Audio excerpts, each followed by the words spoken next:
was forest all round for hundreds of kilometers.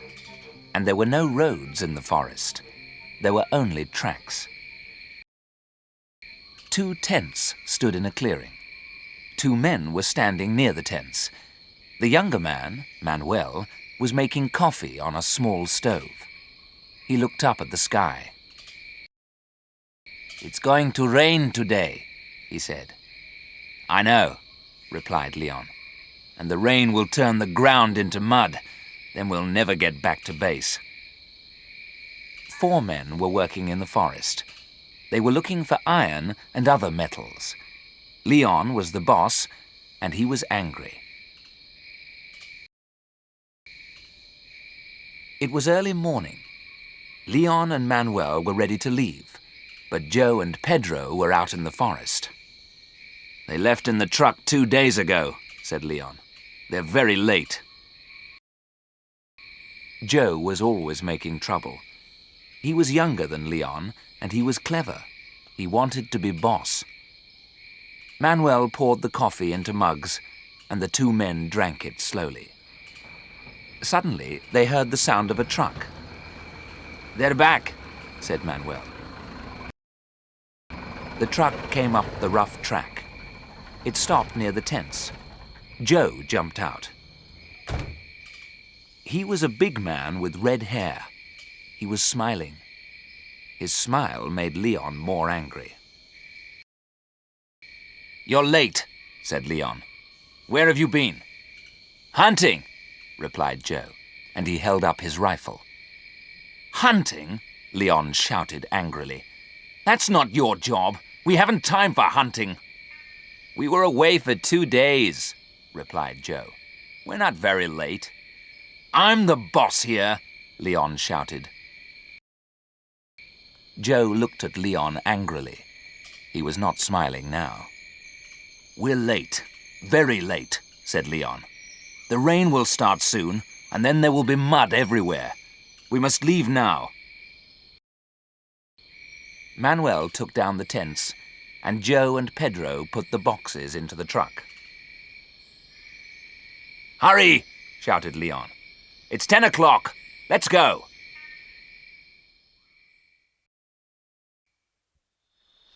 Soon, everything was in the truck. Joe sat in the driver's seat. Leon sat beside him. Manuel and Pedro climbed into the back of the truck.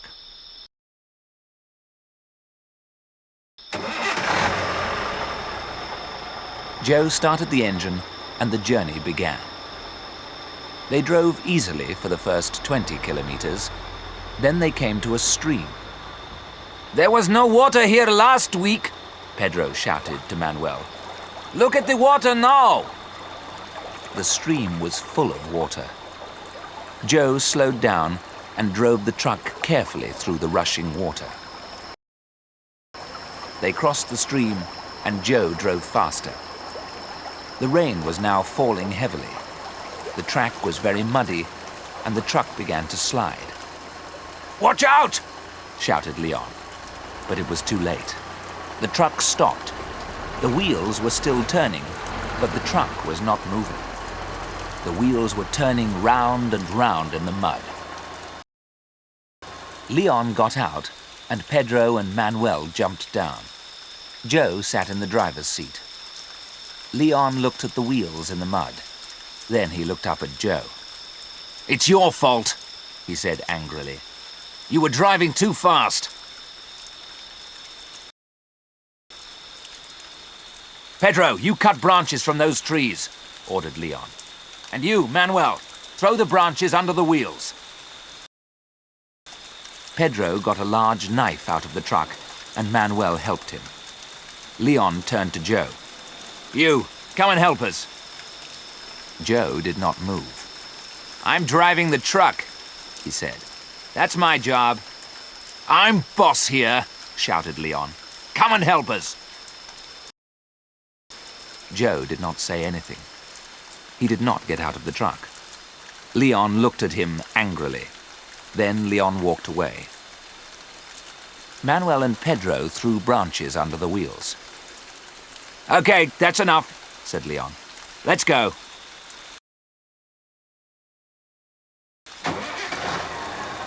Joe started the engine again. Pedro and Manuel pushed the back of the truck. The wheels turned and the engine roared. But the truck did not move. "Push harder!" shouted Leon.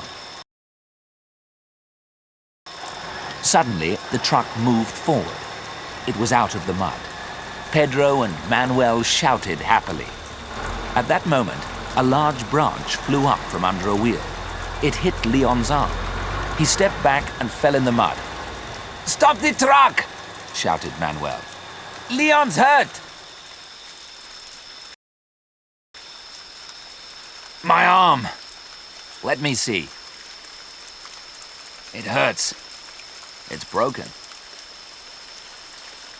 I'll tie it up." "That's better, thanks. You're lucky it's your left arm." "Yes, I can use my right."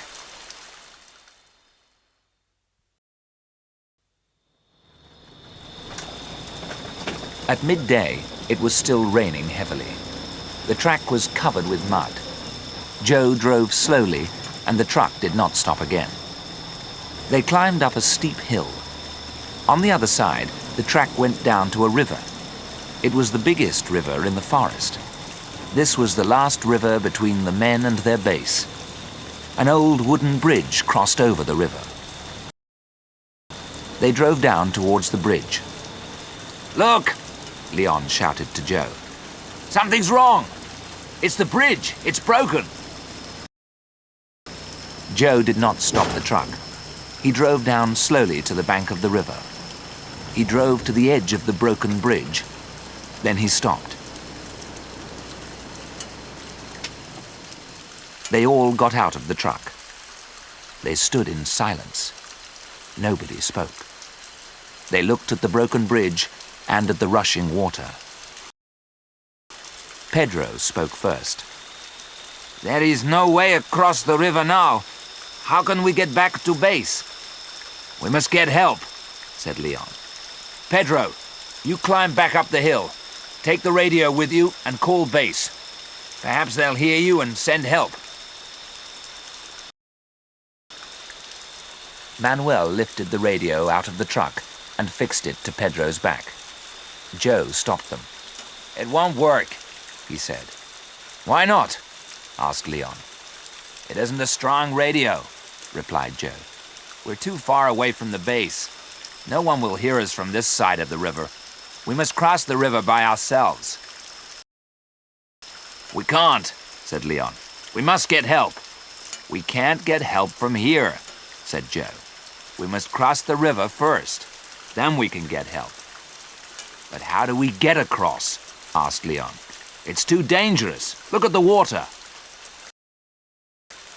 The rain was still falling heavily, and the water was rising.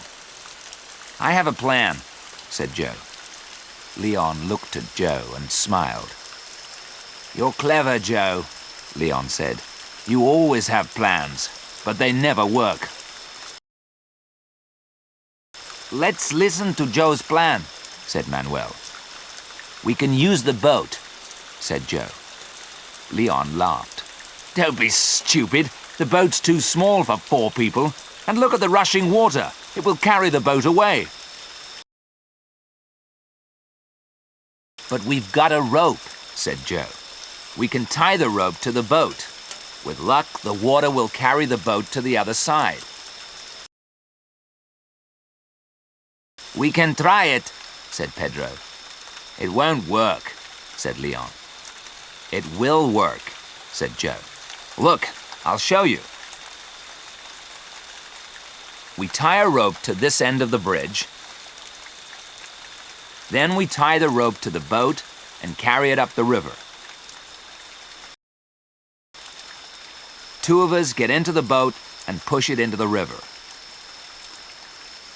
We paddle hard to get to the other side. We tie the rope to the other end of the bridge. One of us pulls the rope and brings the boat back. "It won't work," Leon said, "but we can try it." "I'll go first," Joe said. "It's my plan." No, let me go, said Pedro. I am stronger. You can both go, said Leon. Pedro, you stay on the other side. Joe, you bring the boat back, and then you can take Manuel. Then you can come back again for me. Good, Joe said. Pedro, you bring the radio. You can use it on the other side of the river. Pedro got the rubber boat out of the truck and pumped it up. Leon helped him with his right arm. There was a long rope in the back of the truck. Joe tied it to the broken bridge. Manuel tied the other end of the rope to the rubber boat. It's a long rope, Leon said. It'll be all right. Hurry, said Joe. The water is rising quickly. Joe and Pedro carried the boat. Manuel and Leon walked behind them. Manuel held the boat. Joe and Pedro climbed in. The rushing water took the boat into the middle of the river. The boat crossed to the other side. It came near the bridge. Joe held on. Pedro climbed out of the boat. Pedro tied the rope to a piece of the bridge. Pedro stayed on the far side of the river. Joe pulled hard on the rope, and the boat slowly came back to Leon and Manuel. You get in now, Manuel, said Leon. I'm going last. No, you're not, Manuel replied. Your arm is broken. You can't get into the boat alone. You need help. I'll help you. Manuel is right, said Joe. You need help, Leon. Manuel helped Leon into the boat. He sat down in the boat, and Joe pulled hard on the rope. Trouble came suddenly. Joe and Leon were in the middle of the river. Leon saw the tree first. The rushing water was pulling it down the river. Look out! Leon shouted. Joe looked round. At that moment, the branches of the tree hit the boat. Joe held onto the rope. His feet slipped, and the boat moved away from him. Hold on to the rope! Leon shouted. But Joe did not listen. He let go of the rope and swam towards the rubber boat. Joe was a good swimmer, and he soon reached the boat. He held it tightly and kicked his legs hard in the water. The boat moved away from the tree. Good, Joe shouted to Leon. The boat's free. Leave the boat, shouted Leon. Save yourself. Joe did not listen. He held the boat and kicked his legs. A few moments later, Joe heard a loud noise. What's that? He asked Leon. It's a waterfall, replied Leon. The water will pull the boat over. Leave the boat. Save yourself. Look, shouted Joe. There's a rock in front of us. We must reach it. Don't be a fool, said Leon. Save yourself. You can't save me. The water rushed round the boat. It was pulling them towards the waterfall. Joe kicked his legs harder. The boat moved quickly towards the rock. Get ready, shouted Joe. Jump for the rock. Leon was ready. The boat came near the rock, and Leon jumped. Joe let go of the boat and swam to the rock. The two men lay on the rock. For a few minutes, they did not say anything. Then Leon turned and smiled at Joe. Joe had saved his life. We're not safe yet, Joe shouted. The rain has stopped, but the water is still rising. It'll cover the rock in an hour or two. Joe was right. There was water all round the two men. In front of them, the water dropped over the waterfall. Behind them, there was the broken bridge. We must get help, said Leon. But how? Pedro, replied Joe. He can help us. He's got the radio.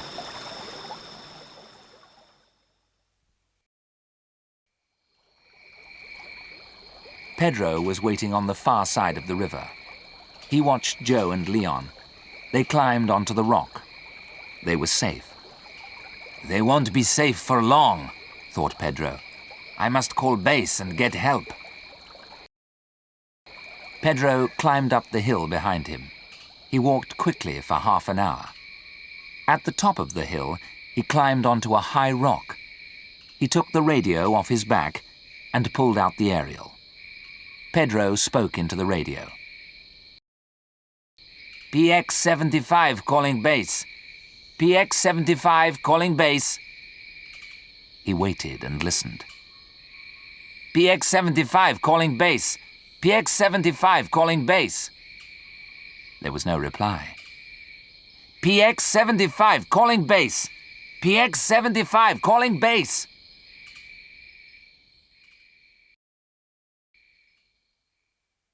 Philip was sitting at the control desk. He was listening to the radio. PX-75 was Leon's number. Philip turned the dials of the radio. The voice became clearer. Hello, PX-75, said Philip. This is base. What's your message? Over. Hello, base. PX-75 here. Pedro speaking. Can you hear me? Loud and clear, Pedro. What's your message? Over. We're in trouble, said Pedro. The bridge over the River Sandano is broken. Joe and Leon are on a rock in the middle of the river. They are above the waterfall. Can you send help? Over. River Sandano, near bridge, above waterfall. Okay, Pedro. Help is coming. Over. Pedro climbed down the hill to the broken bridge. Manuel was waiting on the other side of the river. Pedro shouted and Manuel waved. Both men looked down the river. The water was rising fast and the rock looked very small now. On the rock, Joe was holding Leon in his arms. Leon's arm was covered in blood. His eyes were closed and he did not move. Then Joe heard the noise. A helicopter. It was high above the broken bridge. A helicopter! Joe shouted. Leon, look! But Leon's eyes were closed and he said nothing. The helicopter was soon over the rock. A rope was lowered and Joe held it. Then he tied it round Leon. Joe held Leon with one hand and he held the rope with the other. Slowly, the two men were lifted in the air.